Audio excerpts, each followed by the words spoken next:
listen carefully. From the moment you were born, the world began teaching you how to be weak. Your parents told you, be obedient. Your teachers told you, be fair. Society told you, be kind, agreeable, harmless, and you believed them. You thought these lessons were meant to protect you, but they weren't. They were meant to tame you. Picture this. You work hard, stay honest, play by the rules. Yet the promotion goes to the manipulator who flatters the boss. You love with loyalty and devotion, yet she leaves for the man who keeps her guessing. You speak with logic and reason, yet the crowd follows the man who tells them a story that feels better. Stop. Let that sink in. Haven't you ever wondered why? Why the cunning rise while the honest remain invisible? Why the ruthless are respected while the nice are ignored? 500 years ago, one man gave us the answer. Niccolò Machiavelli. His book was so dangerous that the Catholic Church banned it. Too real, too sharp, too unfiltered. Yet, in secret, kings, generals, presidents, CEOs studied every line. They condemned him in public, while privately using his wisdom to rule. And here's the truth. You were never supposed to learn this. You were meant to be predictable, obedient, manageable, but you're here now. And I'll warn you, once you see the world through Machiavelli's eyes, you'll never see people the same way again. Because from this moment forward, you're no longer playing checkers in a world built on chess. You've opened the forbidden book, and there's no going back. Here's the first forbidden truth. Human beings are not rational. They are emotional. You were told, people make choices based on logic, on what's best for them. But if that were true, why do so many destroy themselves with their own decisions? A man coughs blood from years of smoking, yet he lights another cigarette. A worker drowning in debt buys the latest gadget he doesn't need. A woman who swears she wants kindness and stability runs back to the man who keeps her insecure. Logic doesn't rule them, emotion does. Machiavelli wrote, "Men judge more by the eye than by the hand, for all can see, few can feel." Translation? People don't act on truth. They act on appearances, impressions, feelings. Think about Caesar walking into the Roman Senate. He didn't need to explain his power with data or arguments. His presence alone, his calm authority, his aura was enough to silence the room. The senators didn't follow him because of reason. They followed because of what they felt in his presence. Fear, awe, inevitability. Now imagine yourself in a meeting. You've stayed up all night preparing facts, charts, bulletproof logic. You present it all with trembling hope. The room is silent. No one moves. Then another man walks in. He has no data, no preparation, but he speaks with certainty, with vision. He makes the team feel like following him is destiny. Who wins the room? Not you. Him. That's when you realize facts don't decide influence. Feelings do. And here's the brutal part. Most men never learn this. They waste their lives trying to explain their way to respect. They hammer people with facts, hoping logic will win. But the truth is, people don't want logic. They want a story that validates their emotions. That's why politicians lie with smiles and still get elected. That's why charismatic leaders win battles they shouldn't. Napoleon once said, "A soldier will fight long and hard for a bit of colored ribbon." Was it rational for men to bleed for a medal? No. But emotionally, it made them feel seen, honored, immortal. So let me ask you, when was the last time you lost an argument you should have won? When was the last time someone ignored the truth you worked so hard to present? And what if you had spoken to their emotions instead of their logic? This is the first transformation. Stop playing chess with facts. Start playing with emotions. It may sound manipulative to men still trapped in illusions of fairness, but it isn't. Manipulation is when you deceive. Persuasion is when you speak the only language humans actually understand. Because here's the reality. Facts are forgotten. Feelings linger. No one remembers the perfect argument, but they'll never forget the man who made them feel. So decide. Do you want to be the man ignored despite being right? Or the man respected because he could make others believe? Remember this. People don't follow truth. They follow the story that feels true. Let me give you a truth most men never grasp. Influence is not about facts. It's about feelings. Machiavelli wrote, "Men judge more by the eye than by the hand, for all can see, few can feel." He was telling us something devastatingly simple. People don't follow reality, they follow perception. Picture two generals standing before their armies. His men nod politely, but their eyes are hollow. The second steps forward with fire in his voice. He speaks of destiny, of honor, of their names echoing through centuries. His words set their blood on fire. Now tell me, which general will those men fight harder for? The one with the facts, or the one who made them feel like legends? It is the same everywhere. In the boardroom, in politics, in love. You walk in armed with graphs, logic, airtight reasoning. You speak, but your voice trembles. You beg to be understood. Then another man enters. He has no preparation, but he speaks with calm certainty. He paints a vision larger than the room itself. Who wins the crowd? Not you. Him. Every time. And here's the secret. That man isn't smarter than you. He just understands the real language of influence, the emotional one. Most men never learn it. They waste their breath trying to prove they are right. They cling to truth as if truth alone will make people move. But truth doesn't move people. Emotion does. It's why crowds cheer dictators. It's why voters follow charisma over competence. It's why in love, the man who creates tension is remembered, while the one who explains himself is forgotten. Those who control the emotional frame control the outcome. Napoleon knew this. He said, "A soldier will fight long and hard for a bit of colored ribbon." That ribbon wasn't rational. It was symbolic. It represented honor, pride, belonging. And for that feeling, men marched into cannon fire. So let me ask you directly, when people look at you, what do they feel? Do they feel tension, certainty, gravity, or do they feel nothing at all? Because if they feel nothing, you don't exist. This is why presence matters. Your tone, your posture, your silence. They speak louder than any fact you could present. Machiavelli understood it centuries ago.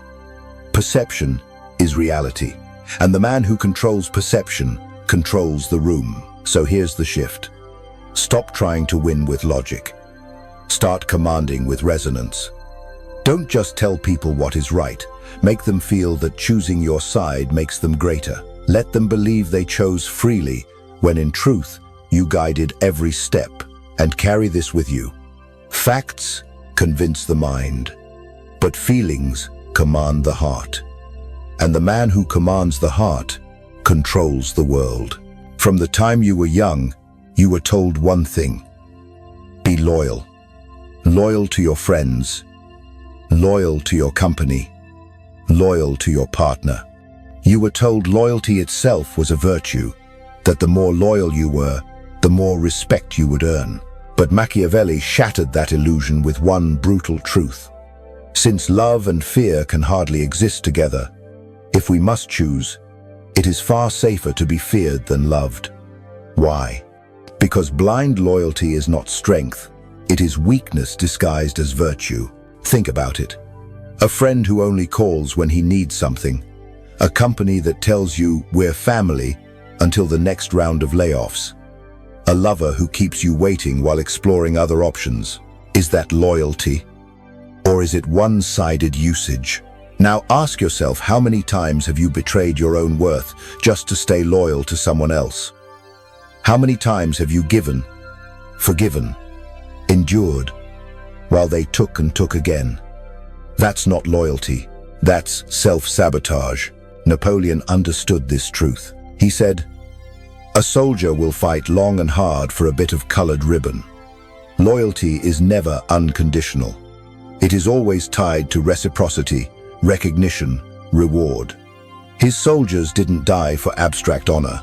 They died for what that ribbon represented: respect, belonging, meaning. Alexander the Great applied the same principle. His men were fiercely devoted, but they knew betrayal meant exile or worse. His trust was real, but never blind. And that balance made him unstoppable. This is what most men refuse to see. Loyalty must be earned. It is not a default setting. It is not something you hand out endlessly. It is a reward for consistent respect and reciprocity. The man who gives loyalty without return is not noble. He is a stepping stone, and you were not born to be stepped on. True strength is knowing when to give and knowing when to withdraw. Be generous with loyalty when it is deserved. But the moment it becomes one-sided, withdraw it without guilt, without hesitation.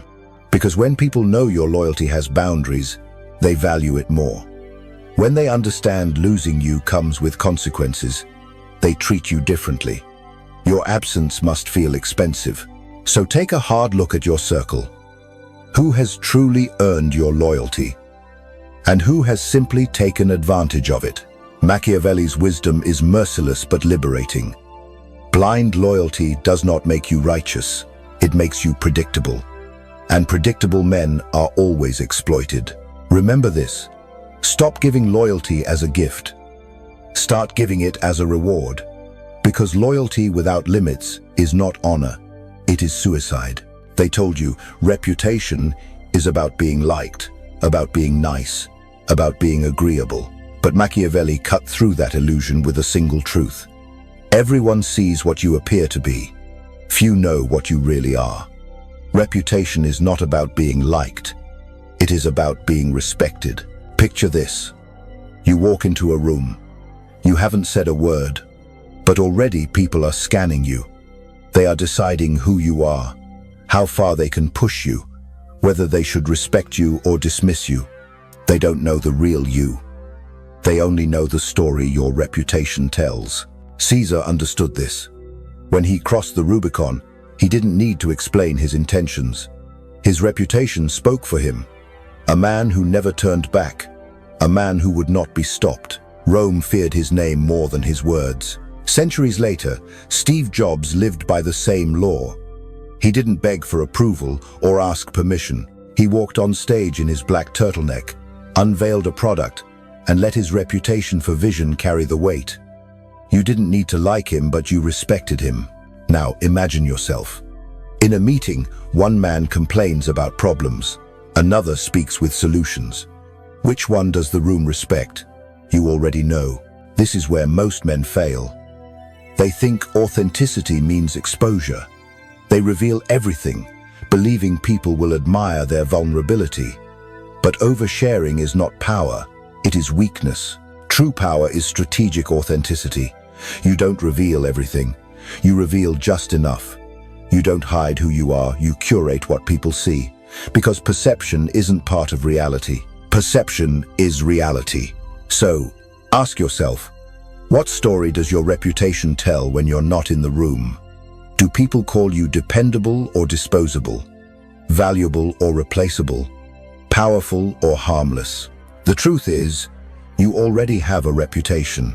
The only question is whether you shape it or let others shape it for you. Here's the formula Machiavelli would give you.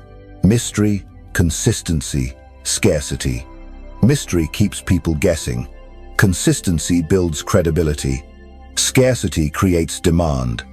Combine them, and you become magnetic. Not because you are loud, but because your silence carries weight. So remember this. Don't chase being liked. Build being respected. Your reputation walks into the room before you do. Make sure it speaks louder than you ever could. From childhood, they told you to avoid conflict. Keep the peace. Don't make waves. But Machiavelli destroyed that illusion with one line.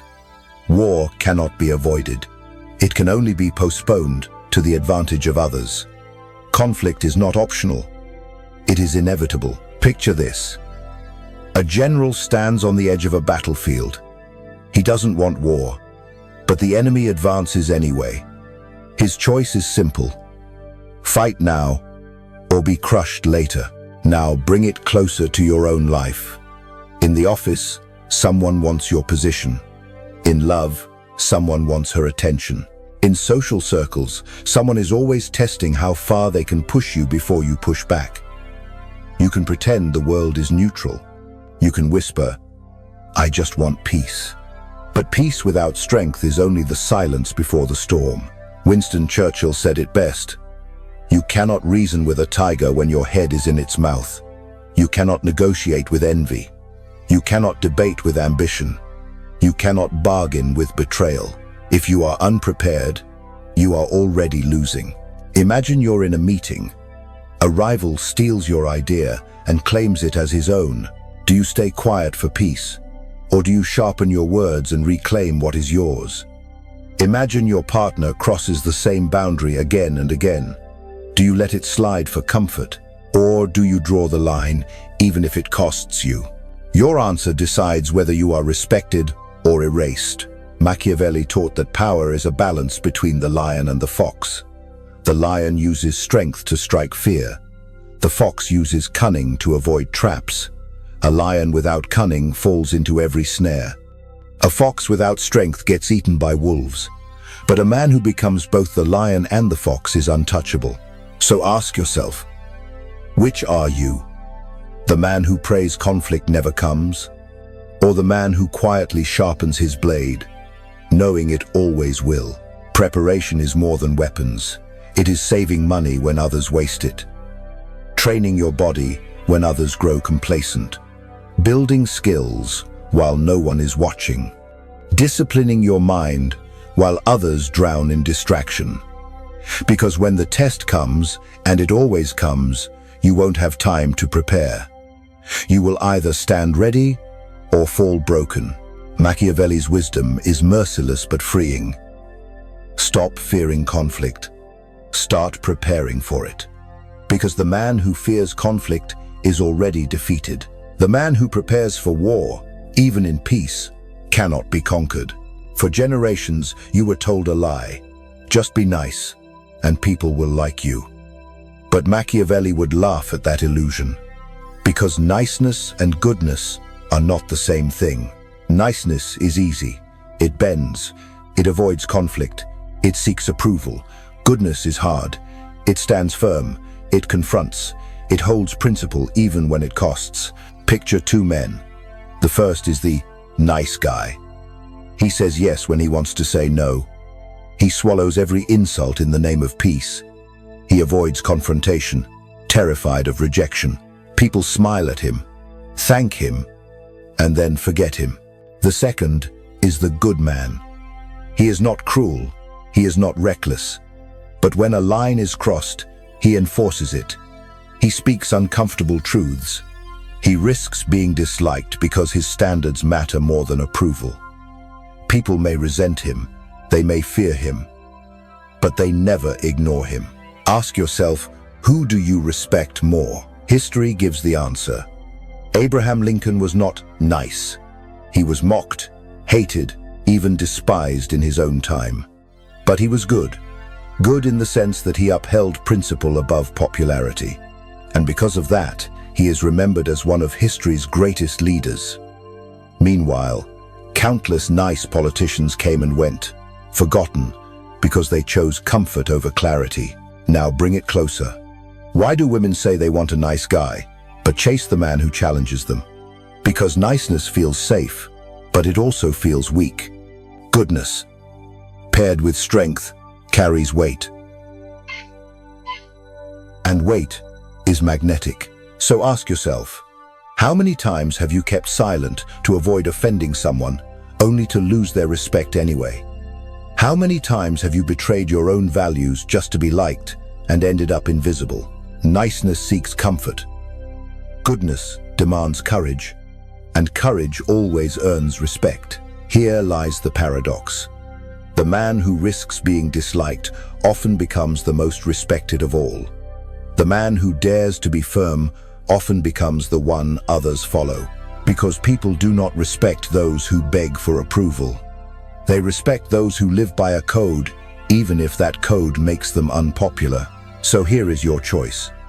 Do you want to be remembered as the man who bent, who pleased, who vanished into the background, or as the man who stood, who fought, who carved his name into history? Niceness is forgettable, but goodness, when paired with strength, is unforgettable. Remember this: nice men are liked, but good men are remembered. Here's a brutal truth: words lie, actions don't.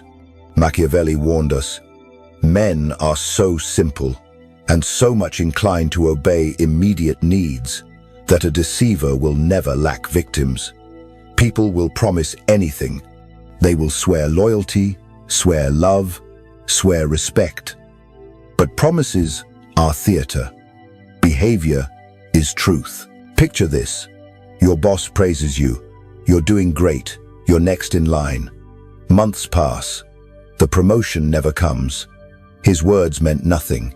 His actions told the truth. A friend says, "You're like a brother to me." But the moment you say no to a favor, he disappears. His behavior revealed his nature. A partner says, "You're the only one." Yet she hides her phone, flirts with options, keeps you waiting. Her actions cut deeper than her words ever could. Now think back to your own life.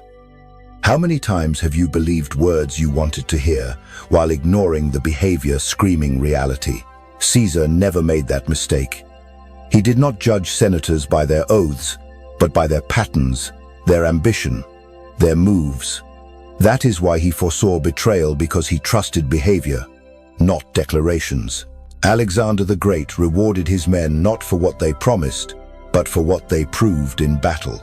Blood, not speeches, bought his trust. So let me ask you, who in your life is speaking pretty words but showing ugly patterns? And worse, are you doing the same?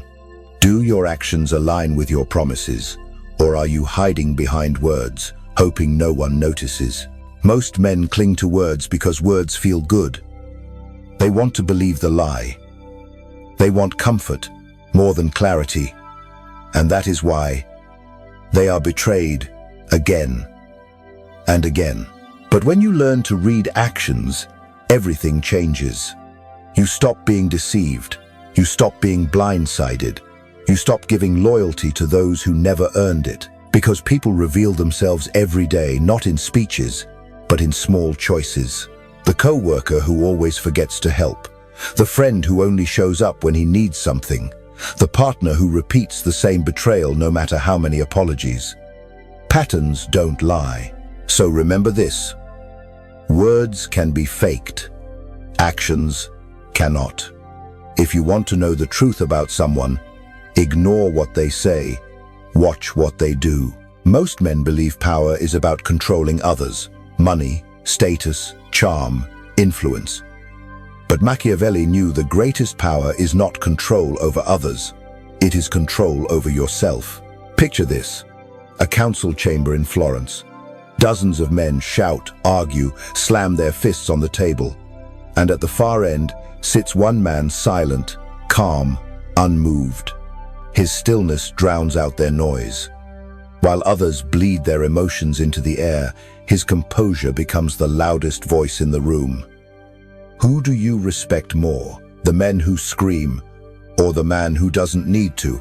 Now think about your own life. When was the last time you lost control? You exploded in anger. You said something you regret.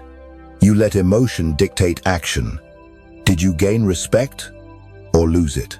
Most people live like slaves to their impulses. They react to every insult. They panic at every setback. They crave attention, validation, comfort. They overshare. They overreact. They overindulge. And what does that make them? Predictable.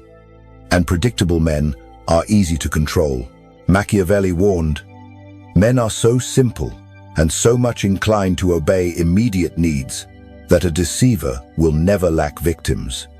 Most men are chained to those immediate needs: hunger, lust, ego, fear. That is why they are pawns. But imagine being the exception. Imagine being the man who doesn't flinch when provoked, who doesn't chase when ignored, who doesn't panic when threatened. Think of two lions. The first roars recklessly at every shadow, wasting energy, exposing himself. The second waits in silence, eyes locked, muscles coiled. When he strikes, it is decisive and final. Which lion survives longer? Which one dominates? Self-control is not suppression. It is precision. It is not about being cold. It is about being deliberate. Every word becomes a chess piece, not a dice roll. Every silence becomes sharper than noise. Every action is intentional. Marcus Aurelius, the Stoic emperor, ruled the most powerful empire on earth. But his greatest victories weren't on the battlefield, they were in his mind. He trained himself daily to master impulses, to remain unmoved in chaos. That is why he endured what crushed other men. So ask yourself, when others push your buttons, do you dance to their rhythm, or do you make them dance to yours? When the world demands a reaction, do you explode blindly, or do you respond with precision? Here is the truth. The strongest man in the room is never the loudest.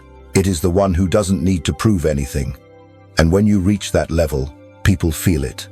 They lean in when you speak, because your words are rare. They hesitate before disrespecting you, because they cannot predict you. They sense your presence, not through noise, but through silence. Machiavelli's lesson is ruthless but liberating. Master yourself, and you will never be mastered. Remember this. The man who masters himself cannot be mastered by anyone else. Most men don't live. They react. They wake up and reach for their phone. They scroll. They swipe. They consume whatever distraction is placed in front of them. They react to messages, to noise, to the demands of others. And then they wonder why life feels rigged, why others rise while they stay stuck, why opportunities always slip through their fingers. The answer is simple. They are living reactively, not strategically. Machiavelli saw this centuries ago. He knew the world isn't neutral. It is a game. A ruthless game of perception, positioning, and power. And in every game, there are only two kinds of men, the players and the pawns. Picture two men sitting at the same chessboard of life. The first is the reactive man. Every move against him shocks him. He flinches, scrambles, defends. His opponent dictates the pace because his moves are predictable. The second is the strategic man. He doesn't react instantly. He thinks 3 moves ahead. He sacrifices small pieces today for checkmate tomorrow. He controls the board, not through noise, but through foresight. Now ask yourself, who are you right now? The pawn or the player? Look at business. The reactive man explodes in meetings when challenged. The strategic man smiles, waits, and lets his rival overreach before striking back. Look at love. The reactive man clings desperately when ignored. The strategic man pulls away, creates scarcity, and becomes more valuable. Look at life. The reactive man chases every distraction. The strategic man builds, invests, and prepares, so when opportunity arrives, he is already ready. Strategy is not manipulation. It is awareness. It is recognizing that every silence, every word, every choice is a move on the board. Most men roll dice. Strategic men move chess pieces. So, ask yourself again, do you control the pace, or are you being dragged by it? Do you see only the present, or do you see 3 moves ahead? Here is the brutal truth Machiavelli forces you to face. The man who sees only the present is already lost. But the man who sees the next 3 moves cannot be defeated. Stop chasing. Stop reacting. Start designing. Save when others waste. Train when others relax. Build when others destroy. Because the future does not belong to the strongest or the loudest. It belongs to the most strategic. Life is not fair. Life is not random. Life is chess. You are either the player or the pawn. Choose wisely. So here we are. The illusions are gone. The curtain is torn. You've seen what most men will never dare to see. You now know that people are emotional, not rational. That loyalty is conditional, never blind. That reputation is gravity. It speaks before you do. That conflict is inevitable, and only the prepared survive. That niceness is weakness, but goodness demands strength. That words can lie, but actions always reveal the truth. That the ultimate weapon is not charm, wealth, or force, it is self-control. This is the forbidden knowledge Machiavelli left behind. Knowledge so sharp the church tried to bury it. Knowledge so dangerous kings and generals studied it in secret. And now, it belongs to you. But clarity comes with a burden. Because now you can no longer pretend. You can no longer claim ignorance. You can no longer live as a pawn. From this moment on, your silence will carry weight. Your presence will shift rooms. Your choices will decide whether you are treated as a man of power or a man to be used. So remember this. The most powerful man in the room is never the loudest. It is not the one begging to be liked. It is the one who knows who he is and refuses to compromise. Be that man. Live with strategy. Stand with strength. And never again bow to the illusions that keep the masses weak. The forbidden book is open now. And from this moment on, you can never go back.